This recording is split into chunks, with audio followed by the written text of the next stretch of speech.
car shopping, Consumer Reports. Is it a good barometer for what's a good car?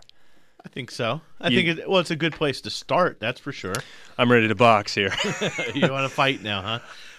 I'm not a big Consumer Reports user. I'm not to say that I'm not a fan of it. I just don't have a subscription or anything. But they're unbiased. They've got no skin in the game, no dog in the fight, so to speak. You're saying I can't pay to be the number one car in Consumer Reports? I don't think so. Been around a long time. Good name.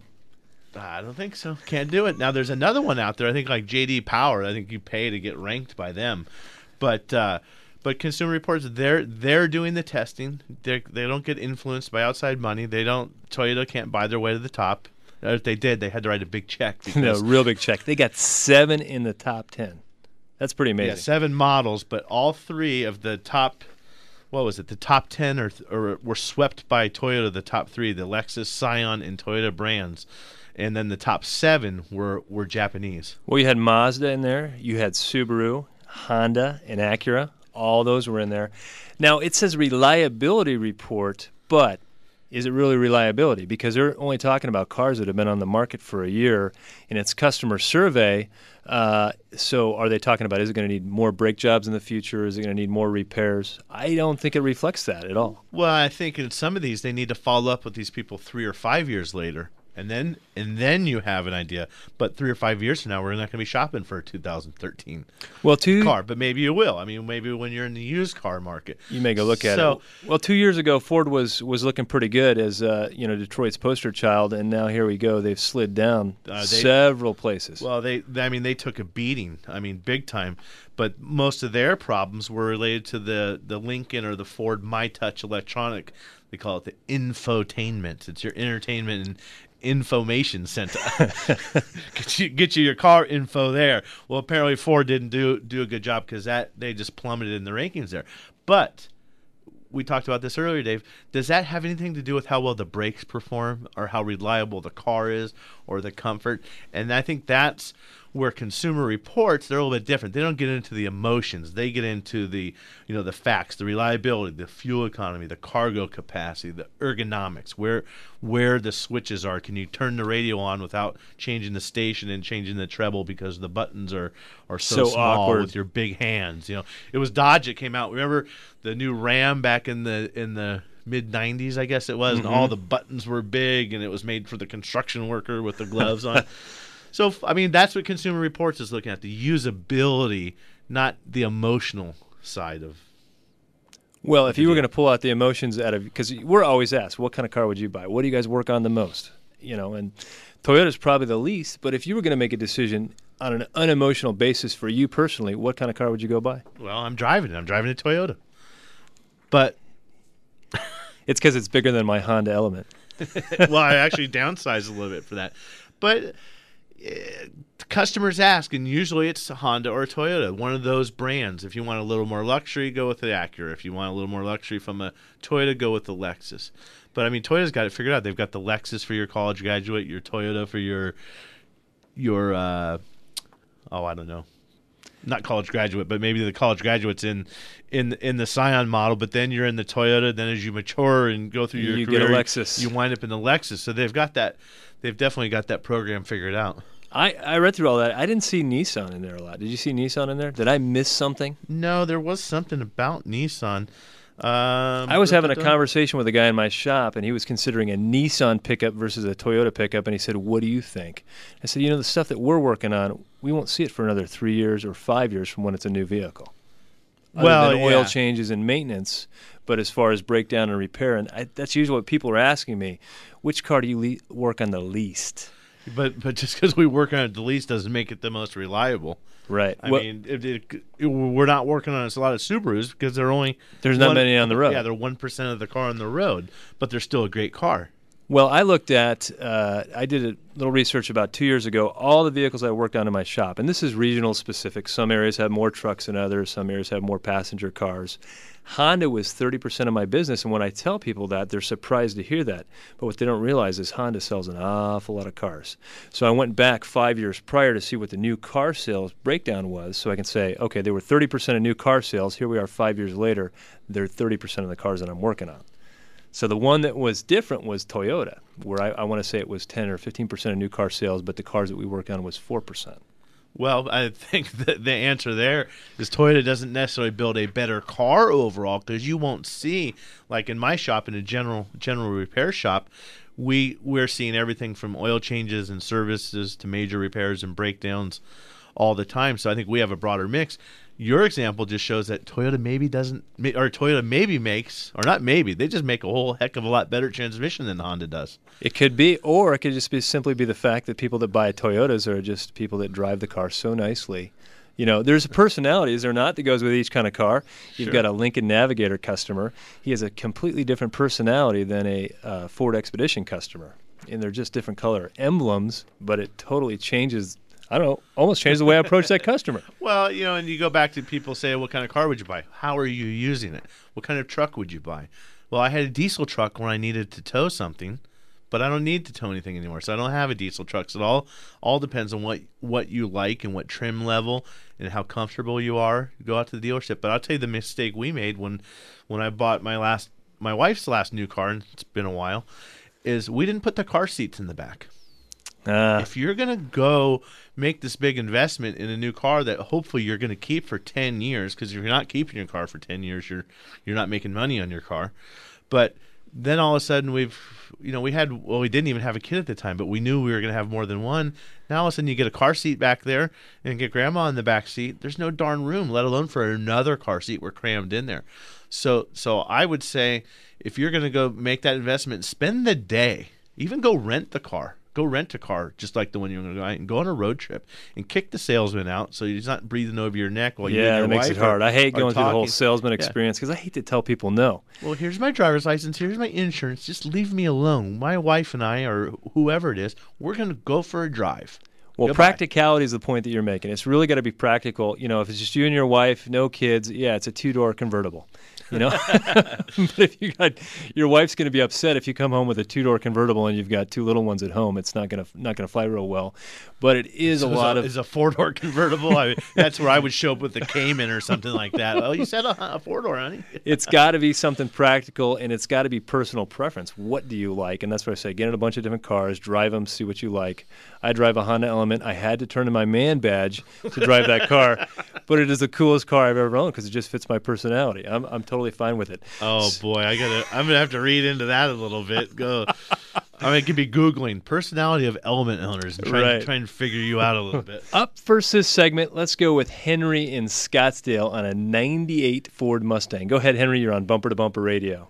I've got first of all, good morning, gentlemen. Good morning. First-time caller, long-time listener. I have an interesting situation. I own a driving instruction program, and most cars that you use for driving schools have the second brake, correct? I don't know. Well, I know what you're talking about. Yeah, passenger side, there's got a pedal over there. My wife has been looking for one of those for a long time so she can stop the car from the passenger seat. Well, I find a hammer works just as well. I want to modify my Mustang, it's a 5-speed, and I use it to teach, but I want to use an electric system where I have a remote that can either do the brake or shut off the ignition. I'd rather do the brake because shutting off the ignition still allows the car to roll into power, but applying the brake with a servo connected to the brake rod, for the pedal, something like that. Do you guys know anybody that does custom work like that? Well, it all sounds good in theory. But I don't know anybody, Dave. I don't know about you. You might be able to find somebody that retrofits handicap vehicles. Those would be the people I would think of. Or somebody that does these driving instruction vehicles and puts the second brake pedal on there.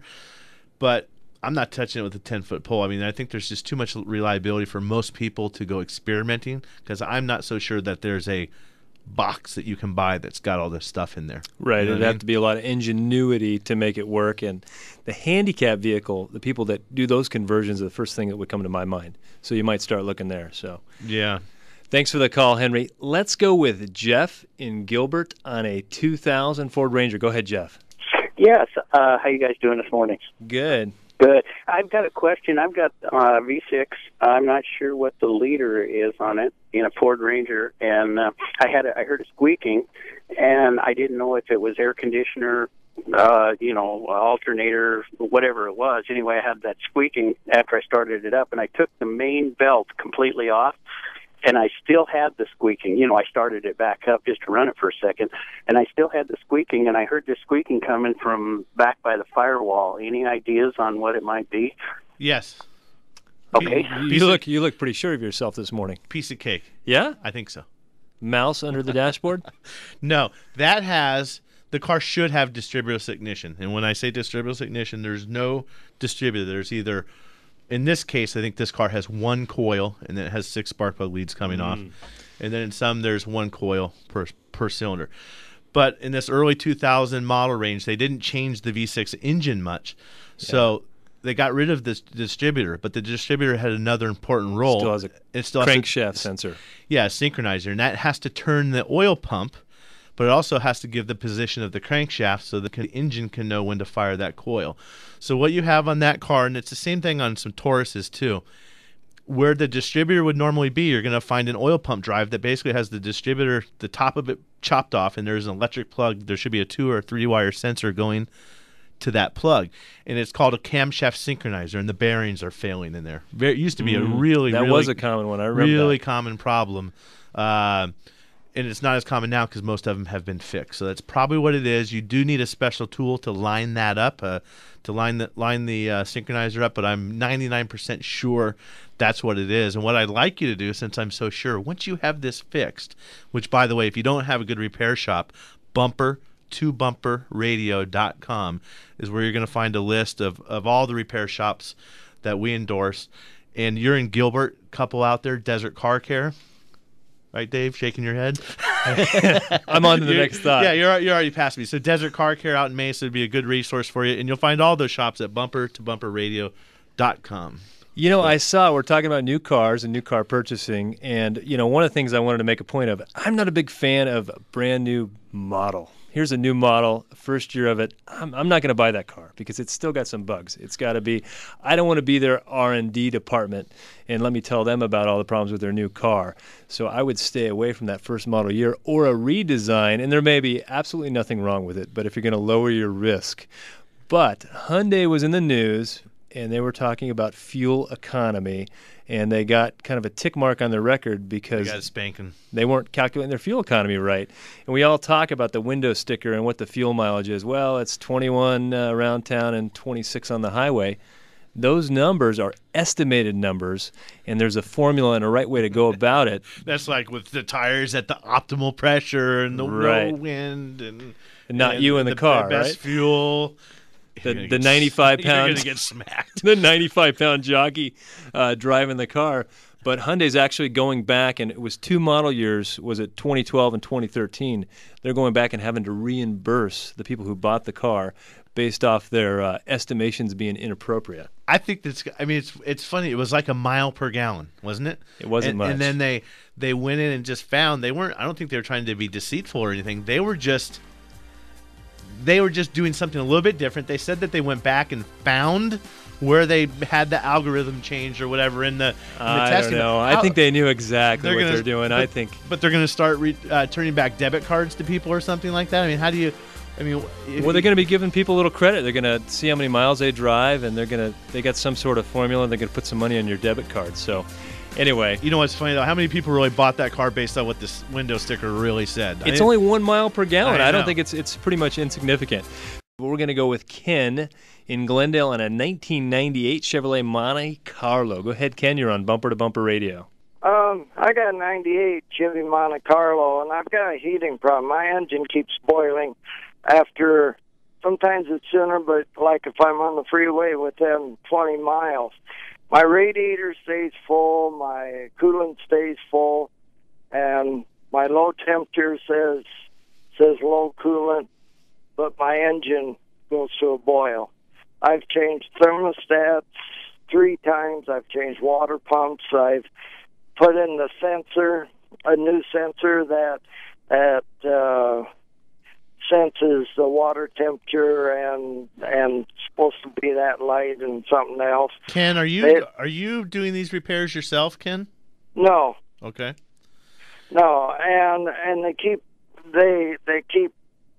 I think a runaround on what it is, and they're not finding it. Okay. Well, I mean, you have to.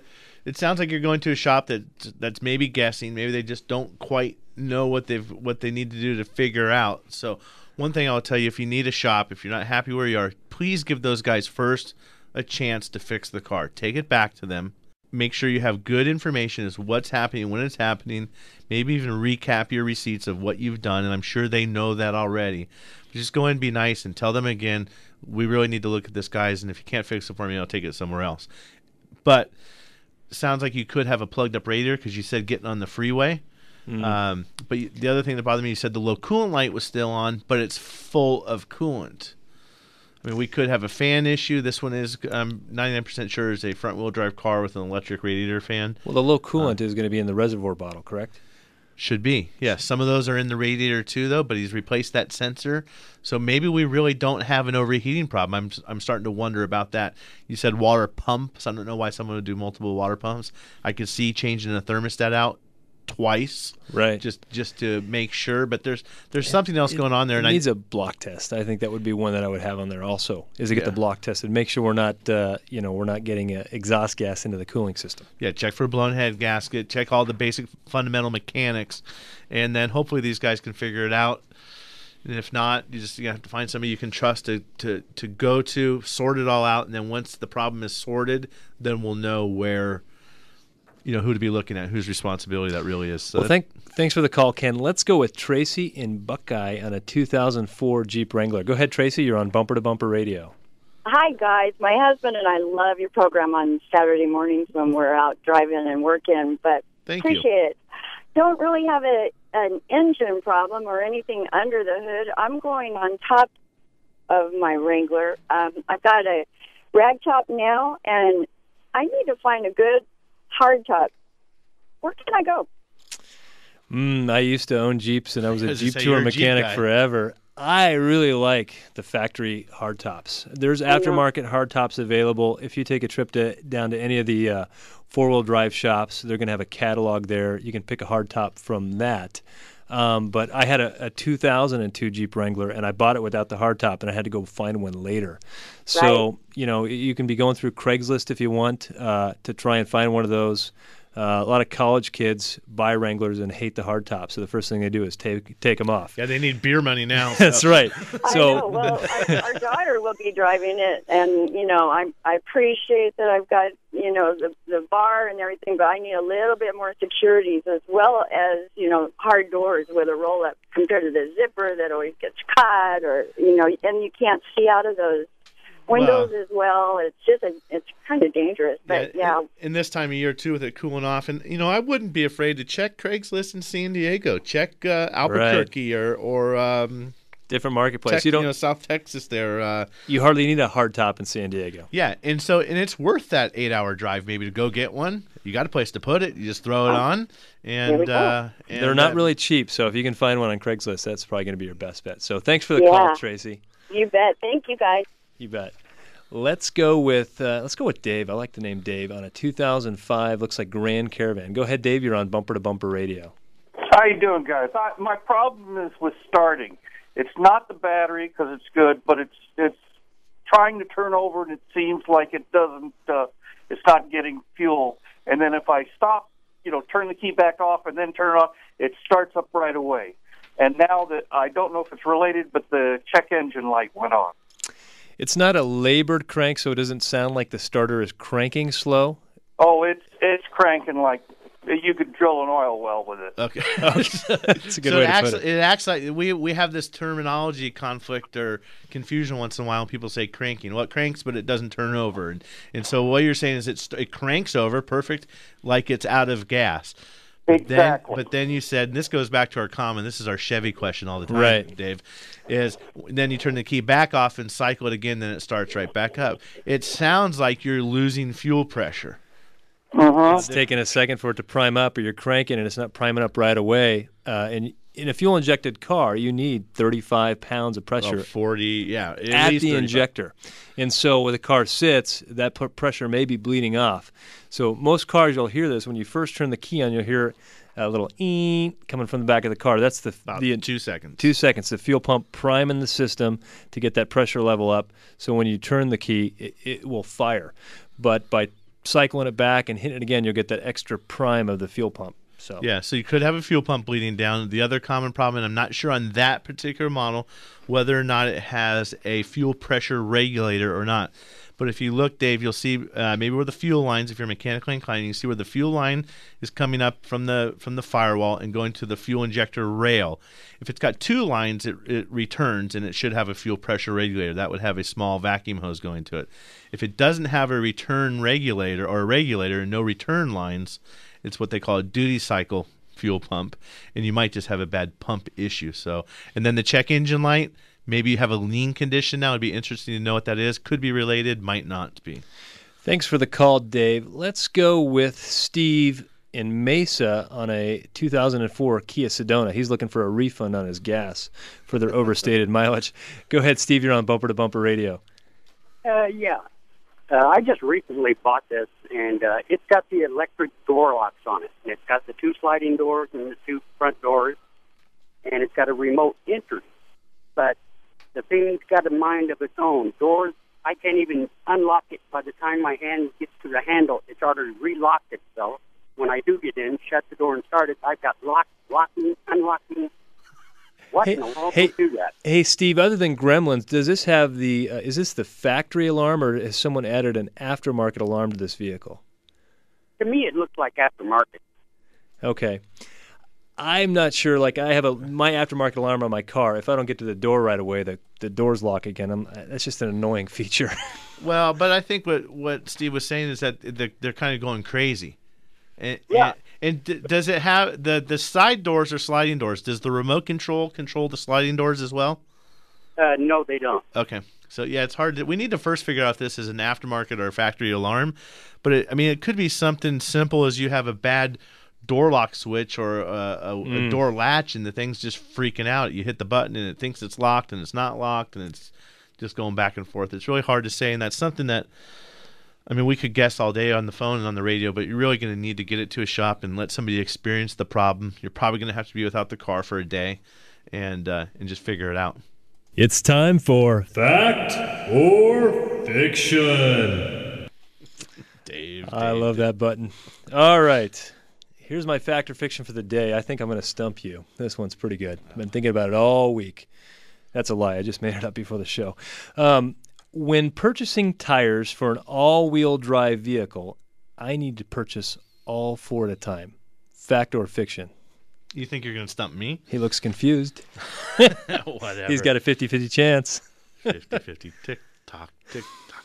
Well, I know the answer, Dave. Come on. It's fact. I could play uninformed.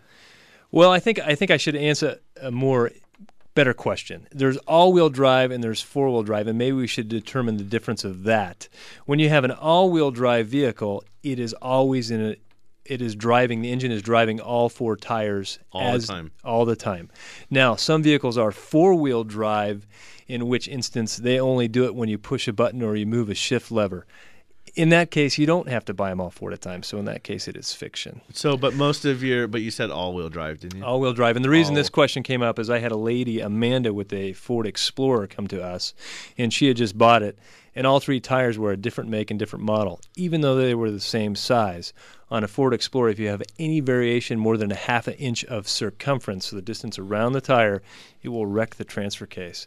And she had been to 3 shops before they finally figured it out. And she ended up getting a differential, a transfer case, and 4 tires. So be aware if you have a Ford Explorer, some of the Jeep Wranglers, a lot of these vehicles that are all-wheel drive, Subaru. Yeah. The rules have absolutely changed, and the guy at the tire shop is not lying to you when he tells you need to buy all 4. Well, and that's the other sticky situation. And I had this. I had a car with 20,000 miles. It's all-wheel drive, and I get a puncture.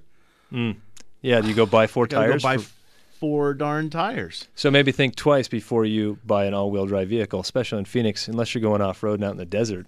Well, or snow. Or you go skiing in the winter. But well, let's go with Steve in Glendale on a 1998 Ford Expedition. Go ahead, Steve. You are on Bumper to Bumper Radio.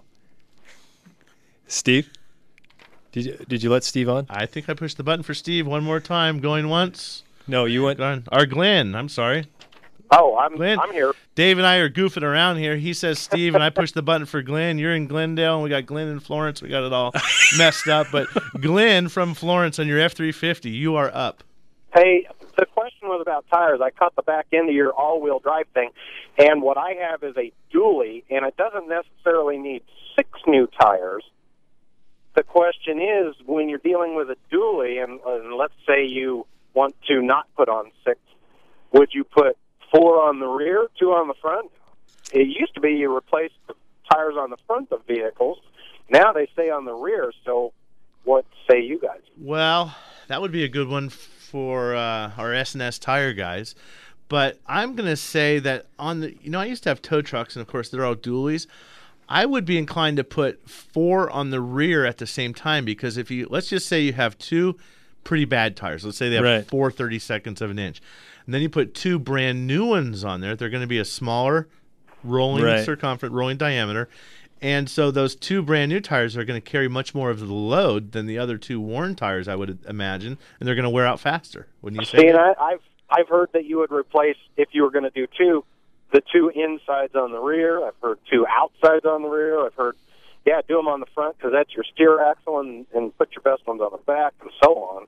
Yeah, in Discount Tire, they always install new tires on the rear, but I just don't know on the dually. I would say send us an email at bumper-to-bumperradio.com, and I will get a better answer for you. Something I would feel more confident in than Matt's answer. Well, you're cruising for a bruise, Dave.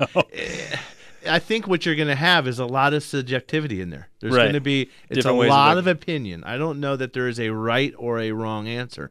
A lot of opinion. So. Well, let's try to go with Steve in Glendale on a 1998 Ford Expedition. Go ahead, Steve. You're on Bumper to Bumper Radio. Hey, thanks for not losing me, guys. 98 Expedition, 4-wheel drive, 5.7 motor. I've had it checked out. As far as the 4-wheel drive is not working. It's engaging. The electronics engage, but I still don't have front-wheel drive. I believe there's going to be an actuator on the front axle. Yeah, you hear the actuator, kick in and out. Okay. When you hit the switch, but there's nothing that I just don't get any. And you actually hear it down at the axle, you down in front of the car. You're down there, and you can hear it clicking back and forth there, or you hear some. Yep. Okay. Yep. You say it goes into 4-wheel drive. How do you know it goes into 4-wheel drive? Because you see the drive shaft spin, or no, I don't. I mean, I've checked out. All the U-joints are all good. Somebody had told me that there's possibly a vacuum leak somewhere. In the old days they were vacuum operated, but 98 I think were pretty much electronic. So you're going to have an electric motor on the front axle. Some of the later like Ford F-150s, they will have vacuum operated hubs where the hubs will actually click in or out. My Excursion is vacuum-operated hubs. Vacuum-operated hubs, but there's an electric motor on the transfer case, and then there's a GEM module which runs that transfer case. So somewhere in there, something in the system's not working. So to make sure it's really going to 4-wheel drive, I would put it into low range so you can feel the ratio change, so we can actually see if the transfer case itself is working. So that's what I would do first to see if we have an actuator at the front axle that's not working, or we have a transfer case problem. Yeah, I mean, you need to get up on. Well, I guess you can tell. Get up on a lift and see what's spinning. And there would probably be. What do you think there would or wouldn't be? Maybe a fault code stored in a control module or a computer. There will be, and it generally won't show up on your dashboard, so you're not going to see a light. But there's going to be a GEM module where you can, with our scanner, we would dial in that address to go see if there's any fault codes. And there sometimes would be. You would hope for a fault code because it'll make it simpler. Right. Thanks for the call, Steve, and thanks for the patience. Let's go with Dennis in Fountain Hills. Looks like he's just looking for a shop. Go ahead, Dennis. You're on Bumper to Bumper Radio. Hi. Yeah, I got a 2009 Honda Sonata, and I bought a front bumper because somebody clipped the front end, ripped it off. So I got a CATA certified part. I'm trying to find an auto parts or an auto body shop that would paint it the color the same as the Hyundai. I called one in Scottsdale, and the guy said basically they don't do anything like that. And I used them off your website, so I was kind of disappointed when they said that. So well, here's the problem that you have, and we run into this in our general repair shops all the time, is you went and bought the bumper. and I don't know if that was the problem with the one that you called in Scottsdale, but I would imagine if you're calling around, you might have some problems there. And the reason that you may get a body shop that doesn't want to install your part is, let's just say that paint starts peeling. Well, now whose fault is that? Did they do a bad job of painting the bumper, or was there something in this brand of bumper where the manufacturer didn't cure the rubber right, and so the paint wouldn't stick to it? So that's the dilemma that we have when you bring your own parts. If they hang the part on and you buy it from them, you get a warranty, you get everything, and it's their baby. They own it cradle to grave, so to speak. Yeah, the cradle to grave thing. And what you're talking about is a breakup of responsibility. Is it the part? Is it the installation? The other thing is that there is a certain amount of profit in the part, as well as there's a certain amount of profit in the labor. And we can't. We all have pretty much the same economic engine that we all run on, but you're not going to find a lot of shops that like to install customer parts. Well, yeah, and it's just tough. I mean, it is part of the profit model. I mean, it's just how the thing works. We provide a service, and the service is the whole job. So it's like Dave says, breaking up the responsibility. It's just go there, let one person be responsible. You might be able to find somebody to do it and save a few bucks, but your best bet is just to let somebody else own it.